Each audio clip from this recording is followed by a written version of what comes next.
Saludos lectores, soy Aníbal.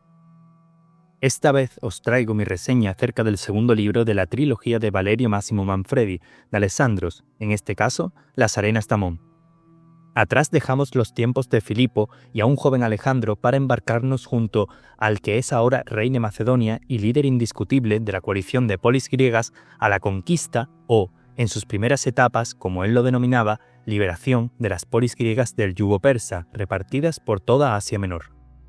Estamos ante un libro que debería brillar por las conquistas de Alejandro, por los desafíos a los que se tuvo que enfrentar, por las penurias que sufrieron sus soldados y generales en cada asedio, cada batalla, por las duras decisiones que se tuvieron que tomar y, definitivamente, por las victorias que finalmente lo darán a conocer en todo el mundo conocido como Alejandro Magno. Comenzando con la narración, poco transcurre salvo la referencia a la adoración de la tumba de Aquiles en Troya hasta su primera batalla, la batalla del Gránico. ¿Cómo lo sabemos? Desde luego no por la cantidad de mapas y anexos y referencias que el autor ofrece. Entiendo que ha querido separarse un poco de la novelización puramente histórica, descargando el texto de fechas y continuas referencias históricas, pero para mi gusto estaría bien indicar en los títulos o en boca de los distintos personajes, por ejemplo, tenemos a Calístenes, uno de los encargados de documentar el viaje, el año en el que estamos o cómo pasarán a ser conocidas las distintas batallas. Para ahorraros sufrimientos, estamos en el año 334 a.C. Tal y como se narra la batalla, y creo que está bastante ajustado en ese sentido a lo que debió de ser la realidad, los sátrapas de Anatolia básicamente infravaloraron a Alejandro, en contra del criterio de Memnón, que propuso la estrategia de tierra quemada. Al final se enfrentaron contra el ejército macedonio en una posición bastante ventajosa junto al río Gránico. Pero su rival, sabedor de esto, no se dejó intimidar y con una gran muestra de estrategia, habilidad y control de su fiel ejército, ganó la batalla, lo que supuso la pérdida de varias satrapías y la primera derrota significativa de los persas.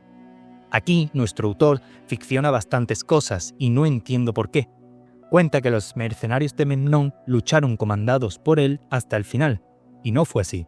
Se desconoce el motivo, pero ellos no se unieron a la primera ofensiva y acabaron por pedir clemencia, la cual Alejandro ignoró y los aniquiló. Es más, la mayor parte de las bajas del ejército macedonio se dieron en esta fase de la batalla. Y se cuenta que Memnón fue herido en dicha batalla. Según la mayor parte de las fuentes, esto huyó junto a los sátrapas persas que se dieron a la fuga. ¿Había necesidad de contar algo distinto? Yo creo que no. Continuamos. Tras esto, en vez de perseguir al ejército enemigo, Alejandro optó por liberar varias polis que, desde luego, parecía no importarles mucho quién entrara en su casa, mientras que pagaran los mismos impuestos, ya que poca resistencia ofrecieron al nuevo soberano del mundo, y este a cambio les daba democracia y libertad. Mileto fue el siguiente objetivo reseñable. Esta ciudad sí que presentó resistencia, envalentonada por la presencia de la gran flota persa, que impedía el avance por mar de la flota de Alejandro, muy inferior en número. ¿Y qué hace nuestro general? Sabiendo que por mar es mucho más débil, presenta un frente en tierra. Corta toda posibilidad de suministro terrestre a la flota, las conexiones con la ciudad, es decir, un asedio, y vara su flota, de forma que si quieren luchar tendrán que enfrentarse también a un duro desembarco. Básicamente, dejan a la flota persa sin nada que hacer en medio del mar bajo un solo abrasador y con provisiones muy limitadas, ya que esperaban un enfrentamiento directo con el macedonio. Como resultado, la flota se tiene que retirar y Mileto cae. El siguiente objetivo de nuestro conquistador es Halicarnaso, y aquí la cosa se pone interesante de verdad. Es realmente el gran enfrentamiento entre Memnón y Alejandro, dos genios militares que demuestran todo su potencial y su fuerza. Incluso se produce un momento en el cual los dos conversan y es cuando conocemos desde el punto de vista del autor el por qué Memnón, a pesar de ser un mercenario de origen griego, es fiel a un solo señor y no está dispuesto a unirse a Alejandro, quien, como enemigo, lo tiene en gran estima. Todo el asedio, la construcción de maquinarias de guerra, los suplicios por los que pasan los soldados, la hazaña con la que los defensores luchan contra el invasor, está muy bien narrado. Incluso muestra un pasaje muy interesante en el cual el dios Dionisio, del vino y de la juerga, hace una de las suyas y le juega una mala pasada a uno de los generales más afines a Alejandro. Finalmente, vence la determinación de Alejandro y Halicarnaso pasa a manos griegas de nuevo. Y llegamos a los anuncios, como a mí me gusta decir. Alejandro permite que varios soldados regresen a su patria con la misión de traer nuevas levas con ellos y de difundir la victoria. Aprovecho para comentar en este punto que algo que no me gusta demasiado es que a mi parecer la obra tiene un ritmo irregular. No engancha como otros del mismo género y se pierde en descripciones poco interesantes o faltas de pasión y cariño.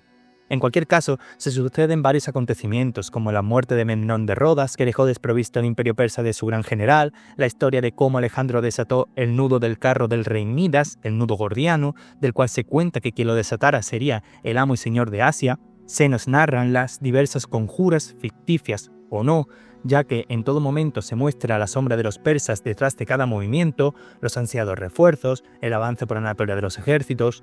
Finalizando con los anuncios, llegamos a la gran batalla de este libro, y sinceramente me niego a contaros nada.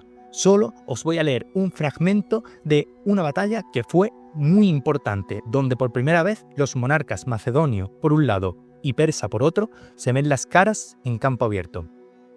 Amigos, el ejército persa es superior con mucho a nosotros en cuanto a número, y por tanto hemos de alejarnos de aquí, puesto que estamos demasiado expuestos. Tenemos a nuestras espaldas una llanura bastante amplia y delante las montañas. Darío nos aplastaría después de habernos cercado por completo. Hemos por tanto de volver atrás y enfrentarnos a él en un lugar estrecho donde no pueda desplegar su superioridad. Darío nos espera que volvamos atrás y, por tanto, le cogeremos por sorpresa. ¿Recordáis el punto en el que el río Pinaros desemboca en el mar? Bueno, pues ese sería el lugar adecuado. Los oficiales de marcha me dicen que allí el espacio entre las colinas y el mar es a lo sumo de 10 o 12 estadios, pero el terreno, libre de obstáculos, no es más ancho de 3 estadios, y por lo tanto a nosotros nos va bien. ¿Te importa, querido autor, referir que ese maldito río es el Isos? En general, la batalla está muy mal narrada. De una genialidad, estrategia y táctica, Manfredi lo relata como si de un paseo por el campo se tratase. Me esperaba más épica, más orden, más formaciones, más estrategia, más conversaciones con los generales, más sufrimiento, y no percibo nada de ello, más allá de que repiten por lo menos 3 veces que la proporción es de 10 a 1 y parece que con eso nos tenemos que contentar, como diciendo, mira, eran muy pocos y ganaron. No he conectado para nada con esta batalla. Es curioso, batallas en campo abierto no, pero los asedios sí los relata bastante bien. Evidentemente, tras Isos, Alejandro sigue avanzando. Uno de los acontecimientos bélicos a los que asistimos es la conquista de la ciudad de Tiro, y entre otros detalles nos narra la crueldad con la que estos ciudadanos trataron a los diplomáticos. Entre ellos es desgarrador el momento en el cual Alejandro ve crucificado y torturado a su antiguo maestro Leónidas en las murallas, tras lo cual lanza un grito desgarrador y mostrando su doble personalidad, recordemos, ateniense y macedonio, civilizado y bárbaro, libra una batalla campal sin cuartel hasta matar a todos los que se encontraban en su camino en la obstinada ciudad que cayó. Por supuesto que cayó, esta vez con una crueldad desmedida. Dicho esto, no he encontrado fuentes fiables que indiquen si su tutor, Leónidas, murió así o no. Todo parece indicar que es una versión novelada y 100% ficticia, pero no seré yo el que diga que no dan el clavo en este caso. En comparación con el otro ejemplo que puse, aquí sí entiendo que se ficcione este acontecimiento. Llegando al final, pasamos por el duro asedio de Palestina, donde Alejandro es herido de gravedad. Y, finalmente, llegamos a Egipto, donde realizará una travesía para visitar el oráculo de Siwa, donde nacerá un dios, con la mirada puesta en Persia. En el final del relato, le es revelado a Alejandro un duro acontecimiento. Como siempre, no desvelaré este mensaje, pero, a diferencia del autor, sí os diré que estamos en el 351 a.C. No voy a extenderme mucho más en las conclusiones. Queda un tercer libro. Mis impresiones hasta este momento es que estamos ante un autor que cuando quiere sabe hacer las cosas bien. Pero en este caso, por algún motivo, hay muchas partes que a mí me han aburrido o directamente no me han gustado. Y teniendo en cuenta, en general, las buenas críticas que tiene esta obra, probablemente es cosa mía. No siempre conectamos del mismo modo con la forma de escribir y las narraciones de unos autores y otros. Por ejemplo, la subtrama de la investigación de Aristóteles sobre el asesinato de Filipo II sobra completamente. Es otro anuncio, básicamente. Algo que me ha sorprendido de otros críticos, mientras acababa de perfilar mis impresiones sobre el libro, es que muchos apuntan a la completa omisión de la homosexualidad de Alejandro. Es algo que no he reparado, no he echado de menos y no creo que haya que juzgar esta obra desde ese lado. No creo, de hecho, que históricamente sea justo que mucha gente sea más consciente de las preferencias sexuales del mayor conquistador de todos los tiempos que de sus hazañas. En cualquier caso, para no irnos con mal sabor de boca, a pesar de que probablemente es la crítica más dura que he relatado hasta el momento, he de admitir que hay partes que sí que me han encantado. Una historia que no conocía y que en palabras de Manfredi me han parecido de gran belleza, directa, que crea una imagen bonita en tu mente, parte ficcionada y parte real, pero que a mí, de nuevo, me vale y que demuestra que cuando quiere, hace las cosas bien. Para ponernos en contexto, Sidon ha sido liberada, pero queda elegir un nuevo rey, un gobernante. Os leo. De repente, apareció un hombre con un asnillo que tiraba de un pequeño carro cargado de estiércol. Se puso a abonar sus plantas una por una y lo hacía con tanto amor y cuidado que asombraba. Cuando se produjo la sublevación contra el gobernador persa, los rebeldes decidieron incendiar este jardín. Siguió contando el intérprete. Pero ese hombre se puso delante de la verja y dijo que si querían cometer semejante atropello, primero tendrían que pasar por encima de su cadáver. Él será rey. ¿Un jardinero?, preguntó asombrado el intérprete. Sí. Un hombre que está dispuesto a morir por salvar las plantas de un jardín que no es siquiera el suyo, ¿qué no haría por proteger a su gente y para hacer crecer pujante su ciudad? Para terminar, querido lector, déjame decirte que Las Arenas de Amón es el relato de un ascenso imparable, donde Alejandro no solo conquista tierras, sino también los límites del humano.